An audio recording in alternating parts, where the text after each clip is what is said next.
Hola amigos, bienvenidos una vez más a este canal. Bueno, voy a aprovechar esta noticia relacionada con el rey David para hablar de unos aspectos de este personaje que son bastante curiosos y bastante perturbadores. Las polémicas en torno a la figura del rey David. Descubrieron enterrada una estructura monumental de 3000 años que confirma algunas historias de la Biblia. Después de más de 150 años de búsqueda, un grupo de arqueólogos en Israel desenterró la muralla norte que protegía la ciudad de David. Así era conocida en ese tiempo la ciudad de Jerusalén. Era pues mucho más pequeña de lo que es hoy en día. Ahorita vamos a ver unas imágenes de cómo se recrea esta ciudad, de cómo supuestamente era en aquella época.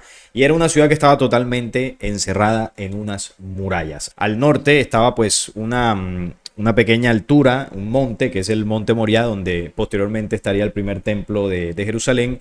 Y en la parte sur, pues sí estaría la ciudad normal con sus casas y donde estaba la gente.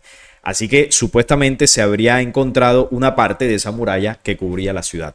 Esta estructura mencionada en las escrituras ha generado entusiasmo tanto entre expertos como entre creyentes al ofrecer evidencia tangible de esos relatos bíblicos. La Autoridad de Antigüedades de Israel, encargada de este descubrimiento, ha estado liderando numerosas excavaciones en la región para preservar el patrimonio histórico y cultural. Recientemente también identificaron la casa donde se cree que Jesús celebró la última cena con sus 12 apóstoles, una noticia que también salió hace poco de que, bueno, supuestamente habrían encontrado ese lugar donde estuvieron ahí antes de la pasión de Cristo, aumentando así la emoción por la revelación de esa muralla. Así que esto que hallaron supuestamente respaldaría lo que dicen las escrituras. Según un comunicado de la organización, se ha revelado una fortificación monumental que protegía a los reyes de Jerusalén. Esta muralla se encuentra cerca de la ciudad de David, en el Parque Nacional de las Murallas, y contó con la colaboración de profesionales de la Universidad de Tel Aviv. El foso, de más de 3000 años de antigüedad y mencionado por primera vez en el libro de los Reyes, capítulo 11, versículo 27, fue creado durante la Edad de Hierro, y una cita relevante dice, esto es lo que dice Reyes, primer libro de Reyes 11:27. Reparó el millo y cerró el portillo de la ciudad de David, su padre. También se menciona en el libro de Samuel. Aquí está el comunicado donde dicen que después de 150 años de investigación, los arqueólogos de la Autoridad de Antigüedades allá en Israel, de la Universidad de Tel Aviv, descubrieron este foso que habría servido para proteger la parte alta de Jerusalén de hace casi 3000 años. Aquí están las imágenes del foso. Esto fue lo que arrojó las excavaciones. Esta muralla fue diseñada para defender el norte de la ciudad de invasores, ya que en el sur estaba mejor protegido militarmente. Durante 150 años, los arqueólogos intentaron localizar esta fortificación y con la ayuda de tecnología moderna finalmente encontraron su ubicación exacta. Eli Escusido, director de la Autoridad de Antigüedades de Israel, afirmó: una vez más se revelan descubrimientos que arrojan luz nueva y vívida sobre la literatura bíblica. Fue creado por extensas canteras este foso y formó un enorme canal que separa la ciudad de David del monte del templo y la zona de Opel, que era lo que decía ahorita. La parte del monte del templo estaba al norte, que era la zona más elevada de Jerusalén, o bueno, lo sigue siendo aún, y en la parte sur estaba las casas y el resto de la ciudad, todo esto encerrado por murallas. Bueno, esto es Jerusalén. Aquí vemos esta fotografía. Esta es la Jerusalén actual. Y la ciudad de David, vemos acá esta línea punteada roja que se va extendiendo hacia el sur. Y esto era todo lo que era Jerusalén en ese entonces. Acá arriba el Monte Moriah con la explanada del templo y el resto de la ciudad hacia el sur. De hecho, vamos a buscar representaciones de la ciudad de David, de cómo era supuestamente en esa época. Aquí tenemos una imagen más clara. Aquí se ve arriba el monte del templo, muy parecido a como está ahora. Y esta es la muralla que rodeaba toda la ciudad de Jerusalén. Aquí estaban las casas de la gente. Bueno, supuestamente el foso que se encontró de una de las partes de la muralla es el que dividía, es una parte de lo que dividía esta parte norte más elevada con la parte sur donde estaban las viviendas de los israelitas, ¿no?, que vivían ahí en Jerusalén. Es decir, esta parte de muralla que estoy señalando aquí, por aquí estaría ese foso. Eso es lo que dicen en la investigación, que eso fue lo que se halló. Esto era la ciudad de David. Jerusalén totalmente amurallada, y construyeron esa muralla pues para protegerse. Recordemos que David era un líder militar despiadado que tenía conflictos con otros pueblos y bueno, en cualquier momento podían atacarlos. Por eso ellos levantaron esos muros para proteger su ciudad. Pero bueno, todo este hallazgo que acabo de compartir sobre esa parte o esa estructura que tiene 3000 años de antigüedad y que supuestamente haría parte de la muralla de la antigua ciudad de David, nos hace recordar ciertos aspectos de este personaje, ¿no? Del rey David, del oscuro rey David. Y uno de los más escandalosos es este. Si el rey David realmente pues era ambidiestro, como decimos por acá, es decir, pateaba con las dos piernas, con la derecha y con la izquierda, o sea, le gustaban los hombres y las mujeres. Esta es una afirmación que algunos que investigan estos temas o leen los pasajes y la historia de David se atreven a concluir por la relación que él tuvo con Jonatán, el hijo de Saúl.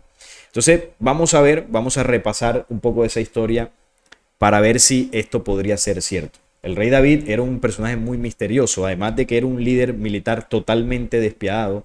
Tenía unas características que, bueno, no parecía tan humano como se quiere mostrar, ¿no? Desde las religiones como un hombre elegido por Dios. Para muchas personas, el rey David mantuvo una relación, bueno, un poco extraña con su amigo Jonatán. Hay ciertas palabras que no se pueden mencionar porque ya saben que estos temas se censuran. Con su amigo Jonatán, quien lo amaba tanto como a sí mismo. Sin lugar a dudas, el rey David es uno de los personajes bíblicos más reconocidos en el judaísmo, el cristianismo y el islam. Fue el segundo monarca de Israel después del reinado de Saúl. Venció al gigante Goliat, escribió gran parte del libro de los Salmos y según la Biblia fue un amigo cercano de Dios. Aunque tal vez sea más conocido por aparecer en las tradicionales mañanitas, pero ¿qué tanto se sabe sobre el supuesto romance que tuvo el rey David con Jonatán? Bueno, y se dice supuesto romance porque de las religiones pues niegan totalmente esto. Al contrario, esto quien lo afirme es un hereje. Y se dice que ellos no tuvieron ninguna relación pecaminosa ni nada de esto. Y otros se atreven a decir que bueno, a David y a Jonatán pues los traicionaban las nalgas, por así decirlo, para no decir otra cosa. Bien, a pesar de eso, la Biblia menciona que el rey David tuvo varias esposas e hijos. Eso no importa. ¿Cuántos casos no se ven de hombres que tienen mujer, hijos, igual? Y eso no los detiene porque al final las nalgas los siguen traicionando. Muchos aseguran que el monarca tuvo una relación pecaminosa con Jonatán. ¿Quién era este joven? Nada más y nada menos que el hijo del rey Saúl. Pero ¿cómo se conocieron y por qué aseguran que hubo una relación entre ambos? Bueno, por la amistad tan íntima que ellos tenían. Según el libro del profeta Samuel, David era el menor de los hijos de Isaí, por lo que se dedicaba al cuidado de las ovejas. De acuerdo con el primer texto de Samuel, en el capítulo 16-12, el joven pastor era atractivo físicamente, pues era rubio, hermoso de ojos y de buen parecer. Esto refiriéndose a David, que era diferente a sus hermanos. Incluso se dice que David era un híbrido de estos Elohim, y esto ahorita lo vamos a mencionar. David ganó gran fama entre los pobladores luego de vencer al gigante Goliat, lanzándole una piedra con su honda. En el primer libro de Samuel, capítulo 17, está esto. Tras escuchar sobre la victoria de David frente al gigante, Jonatán entabló una gran amistad con David, hasta el grado de amarlo como a sí mismo. Así lo relata el primer libro de Samuel, capítulo 18, del 1 al 3. Aconteció que cuando David hubo acabado de hablar con Saúl, el alma de Jonatán quedó ligada con la de David, y lo amó Jonatán como a sí mismo, e hicieron pacto Jonatán y David porque él le amaba como a sí mismo. Obviamente esto está bastante raro. Aquí David y Jonatán ya comenzaban a tener un comportamiento pues un poco sospechoso. Para desgracia de los amigos, el rey Saúl desarrolló una envidia por David hasta el punto de querer matarlo, especialmente después de saber que él se convertiría en el nuevo rey de Israel. Bueno, quizás Saúl estaba también molesto por la relación que David tenía con su hijo. Quizás también eso influyó. David se vio en la necesidad de huir y salvar su vida. Mientras tanto, el ejército de Saúl permanecía constantemente en batalla contra los filisteos. Fue en una de estas cuando 3 hijos del rey, incluido Jonatán, murieron a manos de los enemigos. Saúl también resultó gravemente herido. Para evitar que los combatientes lo atraparan, tomó su propia espada y se atravesó con ella. Cuando David se enteró de todo esto, de la muerte de Saúl y de su querido amigo Jonatán, se lamentó por ellos. En el segundo libro de Samuel, capítulo 1, versículo 2, menciona que para David el amor de Jonatán fue más maravilloso que el amor de las mujeres. Y así dice: angustia tengo por ti, hermano mío Jonatán, que me fuiste muy dulce, más maravilloso me fue tu amor que el amor de las mujeres. Ya aquí ya la cosa se pone mucho más turbia, bastante extraña, y estos dos pues sí que tenían una relación, no sé cómo decirlo, ustedes juzgarán si era sospechoso o no, pero desde mi punto de vista aquí había una relación de tipo sexual entre ambos. Se gustaban, se atraían, se amaban. En el versículo 41 del libro de Samuel, el primero, en el capítulo 20, hace mención que durante un encuentro David y Jonathan empezaron a besarse, aunque cabe mencionar que el libro no especifica qué tipo de beso fue el que se dieron. Bueno, no importa el tipo de beso ni dónde hubiese sido, eso está como raro. Y miren lo que dice: en cuanto a David se levantó de cerca de allí hacia el sur, entonces cayó a tierra sobre su rostro y se inclinó 3 veces y empezaron a besarse. Imagínense, se inclina 3 veces y comienzan a besarse. Esto parece una novela de amor. Y también a llorar el uno por el otro, hasta que David fue el que más lo había hecho. Para muchas personas, estos pasajes son suficientes para concluir que entre David y Jonathan hubo una relación sentimental. Para mí esto no cabe lugar a dudas. Estos tenían su cuento, aunque ambos tenían esposa e hijos, tenían una aventura entre dos varones. Eso es lo que claramente ahí se dice, y ahorita voy a mencionar otros aspectos para que veamos que esto pues es más común de lo que se cree en este tipo de híbridos, este tipo de personajes descendientes directamente de los Elohim, y es una de las características que por ejemplo tendrá el Mesías hebreo, el anticristo, que recordemos que desciende del linaje de David, o sea que también tiene algunas costumbres raras o tendrá algunas costumbres raras. Esa relación sentimental que tenían es más intensa que una simple amistad. Sin embargo, los creyentes aseguran que ambos hombres estaban apegados a los mandatos de Dios. Esto es lo que se dice de las iglesias, por lo que era imposible una relación pecaminosa entre ellos dos. Obviamente los van a defender. Uno de los casos más famosos es el de la destrucción de ciudades de Sodoma y Gomorra. En estas localidades, uno de los pecados que más cometían los pobladores era de ese tipo, ¿no?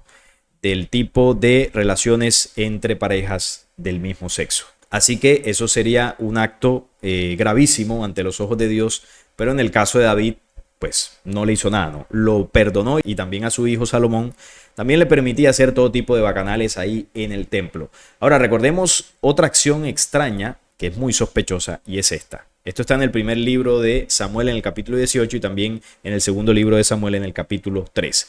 Y Saúl dijo: decid hacia David, el rey no desea la dote, sino 100 prepucios. Ustedes ya saben lo que es un prepucio, ¿no? Una parte del órgano reproductor masculino.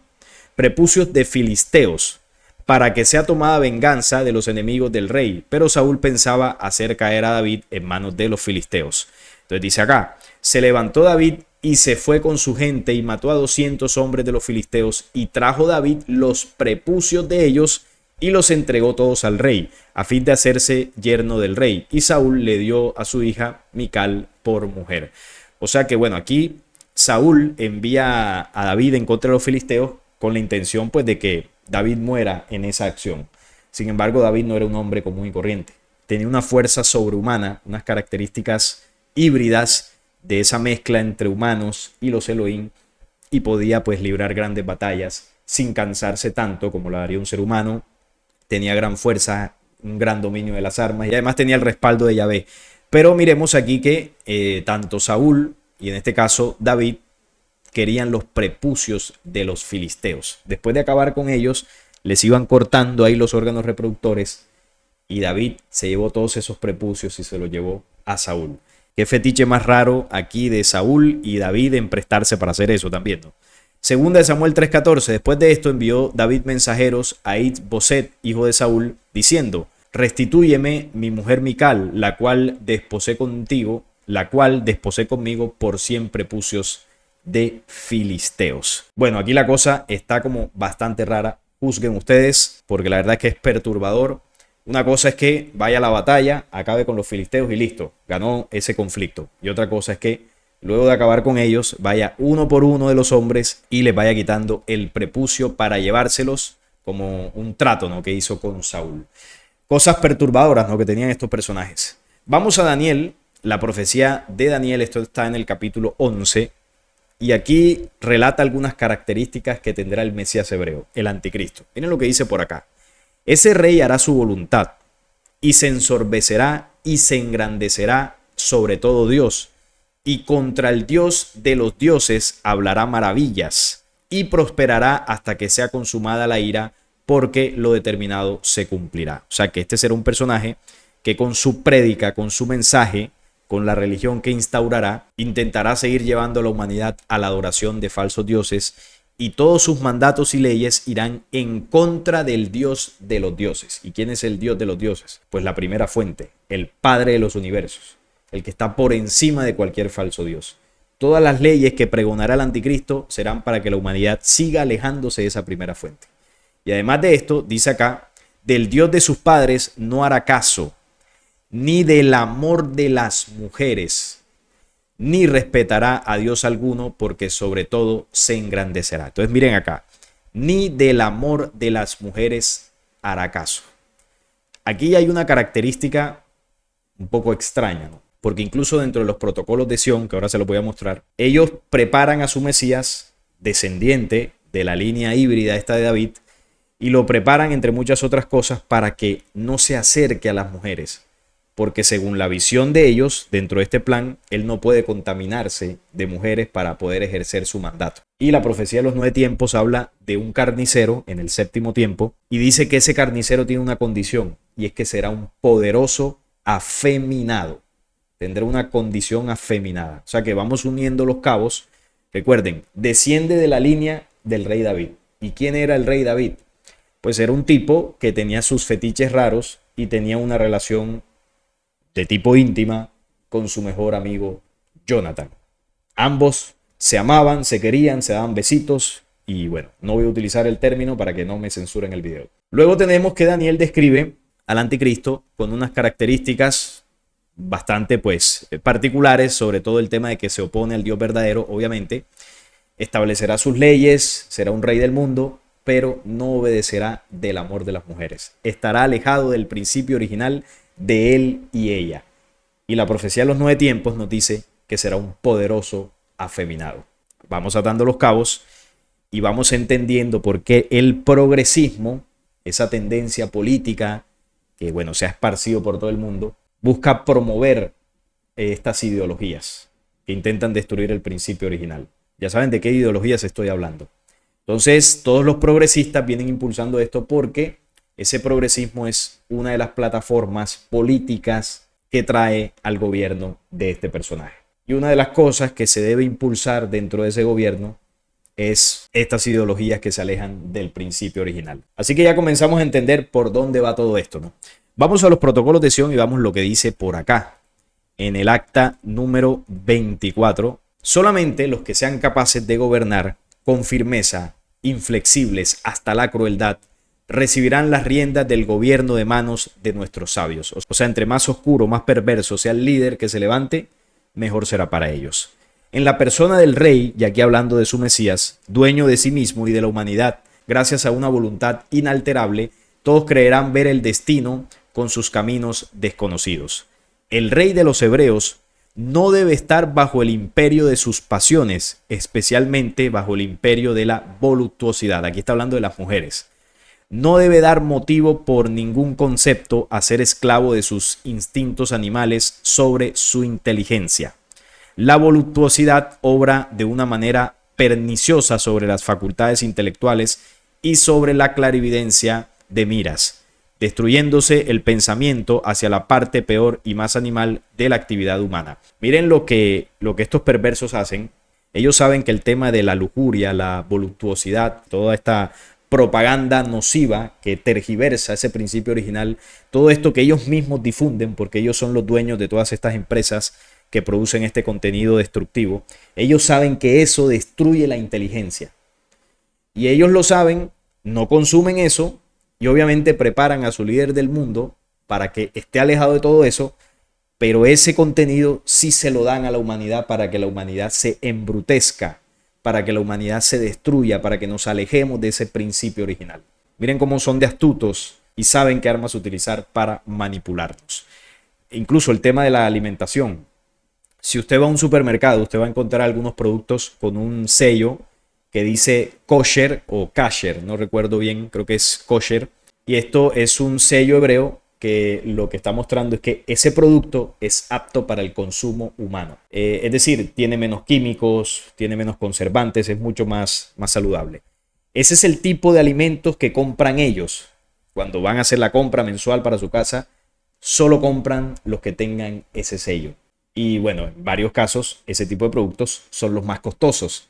Por lo tanto, el ciudadano de a pie, que no gana lo mismo que ellos, porque ellos son los dueños del dinero, pues termina comprando cualquier producto que no tiene este sello y que tiene mucho más químicos, más endulzantes, bueno, más cosas que terminan afectando nuestra salud. Todo esto ellos lo tienen programado y a nosotros nos dan lo peor y ellos se quedan con lo mejor para cuidar su raza. Entonces vemos aquí como en el tema de su Mesías lo alejan de las mujeres, de la voluptuosidad para que pueda cumplir su mandato. El pilar de la humanidad en la persona del soberano universal, de la santa simiente de David, aquí está, procede de la simiente de David, este Mesías, ha de sacrificar a su pueblo todos los gustos personales. Nuestro soberano ha de ser una irreprochabilidad ejemplar. No se dan higos a los espinos. Esto es la depravación. Ha sido siempre un inmundo rey. Bueno, aquí están las condiciones. Ya veíamos cómo era el rey David, lo que profetiza Daniel, la profecía de los 9 tiempos.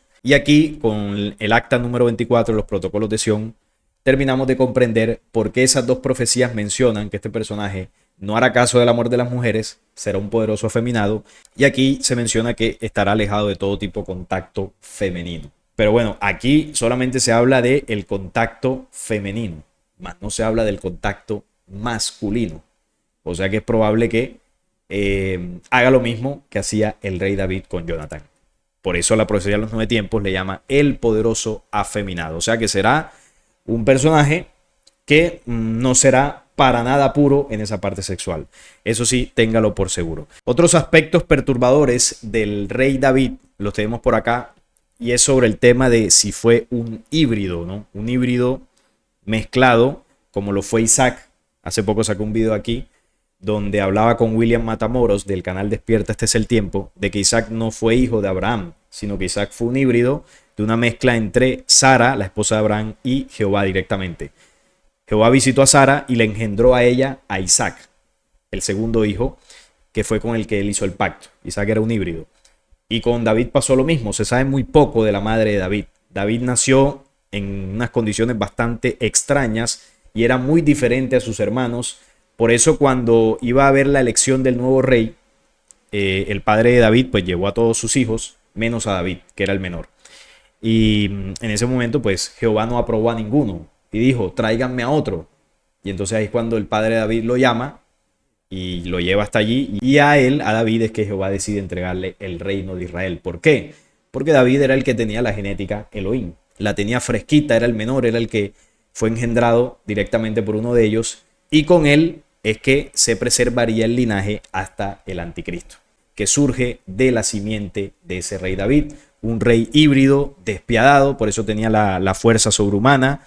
Físicamente se diferenciaba de los demás y además tenía esos comportamientos bastante perturbadores con el tema de su relación con Jonatán. David era un niño prodigio desde muy pequeño, un ser extraño, era muy inteligente, muy diferente. Además, como lo decía, tenía fuerza descomunal, como se explica que un muchacho de 15 años matara osos gigantes y leones en el monte. Ya con esa edad hacía estas proezas.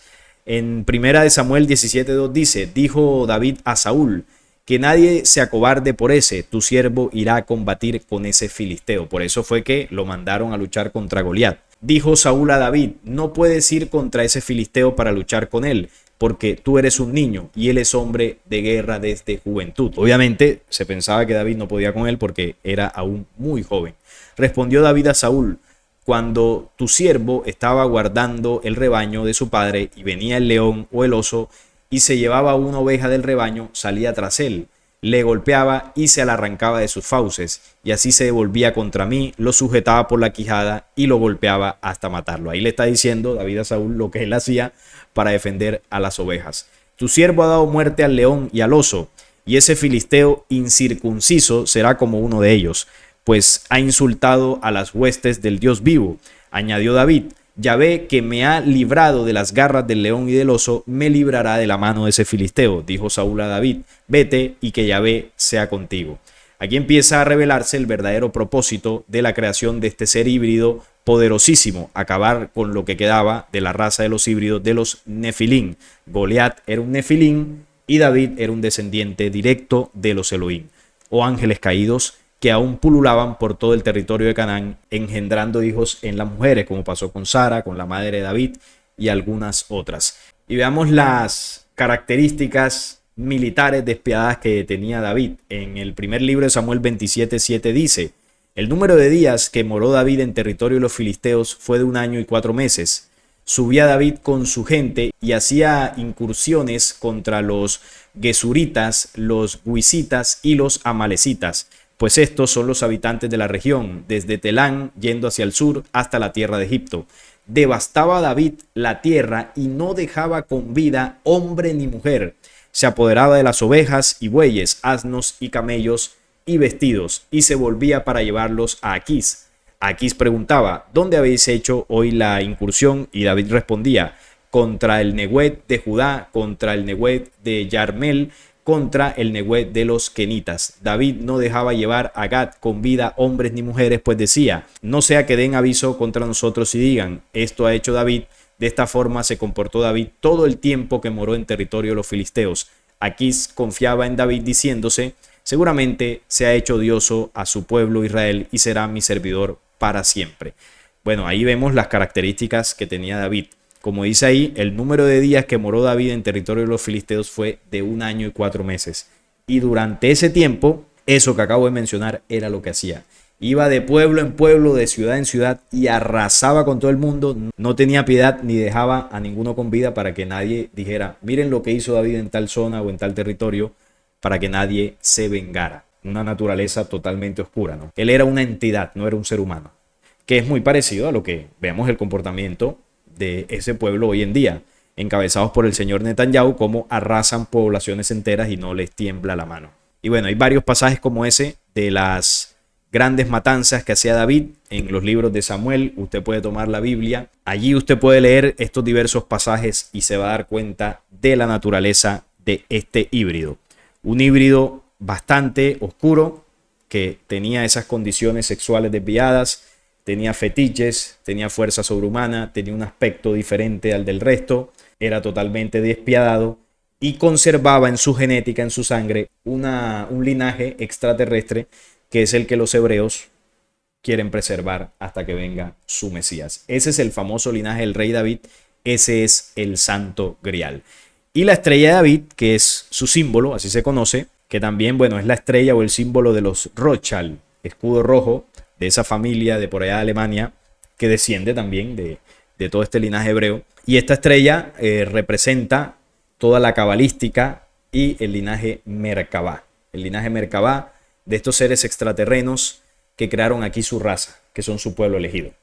El pueblo elegido son los mercabianos. Fueron creados aquí genéticamente del cruce de los Elohim con algunas mujeres humanas, sobre todo de los territorios por allá de Mesopotamia. Por eso eligen a Abraham allá en Ur de Caldea, y de ahí, bueno, comienzan a hacer una descendencia híbrida capaz de hacer todo lo que hacía David, lo que hacía Josué y lo que siguen haciendo en la actualidad. Esto encierra toda una simbología que tiene que ver con el 666. Están las 6 puntas de la estrella, las 6 puntas externas, están los 6 triángulos estos internos y también los 6 lados del hexágono que está aquí en todo el centro. Sumando estas 3 partes nos da el código 666, que es el número de la bestia, que era el número de un hombre, como dice Apocalipsis 13, y ese número estaba asociado a Salomón en el primer templo, que recibía 666 talentos de oro en Primera de Reyes 10:14. Y Salomón, ¿de quién era hijo? Pues era hijo del rey David, linaje de David, el mismo linaje pues que tendrá aquel que se va a sentar en el tercer templo, el mismo descendiente de David como lo era Salomón. Entonces toda esta simbología nos está mostrando el legado de un pueblo oscuro, de una raza oscura, híbrida, descendiente directamente de los seres extraterrenos de connotaciones reptiles que invadieron la tierra. se encargaron de mezclarse con mujeres humanas y crearon aquí a unos híbridos totalmente desviados y despiadados. Uno de ellos, el rey David. Y estas son algunas de las cosas más perturbadoras del rey David. Hay muchas otras. Si se me pasó alguna, me la pueden colocar por ahí para ampliar mucho más la información. Lo dejo hasta este punto. Si este video les gustó, les agradezco un like, la suscripción al canal y compartirlo para que llegue a más personas. Hasta la próxima.